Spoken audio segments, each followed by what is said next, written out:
केंद्रीय कर्मचारियों ने सरकार से एक बार फिर 8वां वेतन आयोग बनाने की मांग की है। कर्मचारी संगठनों का कहना है कि महंगाई के इस दौर में वेतन, भत्ते और पेंशन में बढ़ोतरी जरूरी है। सरकार को ये मांग आगामी बजट 2024 से पहले मिली है।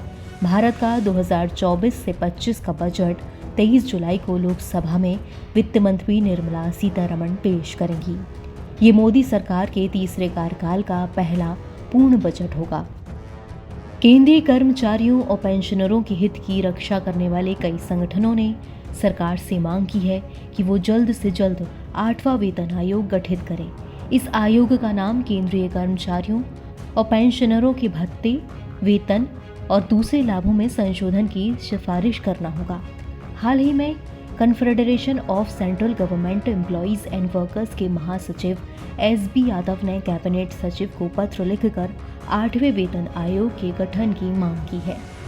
इसके अलावा उन्होंने पुरानी पेंशन योजना को बहाल करने, कर्मचारियों और पेंशनरों को 18 महीने के महंगाई भत्ते यानी कि DA का भुगतान और कोविड-19 महामारी के दौरान रोकी गई राहत राशि जारी करने की भी मांग की है। इससे पहले जॉइंट कंसल्टेटिव मशीनरी की नेशनल काउंसिल ने भी 8वें वेतन आयोग के गठन पर जोर दिया था। तो आइए अब उन मांगों को देखते हैं जो केंद्रीय कर्मचारियों ने सरकार के सामने रखी है। NPS को समाप्त किया जाए और तमाम कर्मचारियों के लिए पुरानी पेंशन योजना को बहाल किया जाए। कर्मचारियों और पेंशन भोगियों को 18 महीने के महंगाई भत्ते का भुगतान किया जाए जो कोविड-19 महामारी के दौरान फ्रीज कर दिया गया था। साथ ही पेंशन के कंप्यूट किए गए हिस्से को वर्तमान 15 साल की बजाय 12 साल के बाद बहाल किया जाए। अनुकंपा के आधार पर नियुक्तियों पर 5% की सीमा को हटाया जाए और मृतक कर्मचारी के तमाम आश्रितों को अनुकंपा नियुक्ति प्रदान की जाए। सभी विभागों में सभी कैडर के तमाम रिक्त पदों को भरा जाए। साथ ही सरकारी विभागों में आउटसोर्सिंग और ठेकेदारी पर रोक लगाई जाए। JCM तंत्र के प्रावधानों के मुताबिक संघों के लोकतांत्रिक कामकाज को सुनिश्चित किया जाए।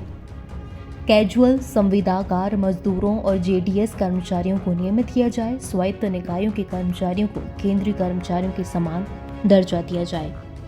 वैसे तो आम तौर पर हर 10 साल में केंद्रीय वेतन आयोग का गठन किया जाता है। ये आयोग केंद्रीय कर्मचारियों के वेतन, भत्ते और दूसरे लाभों की समीक्षा करता है और उनमें संशोधन की सिफारिश करता है।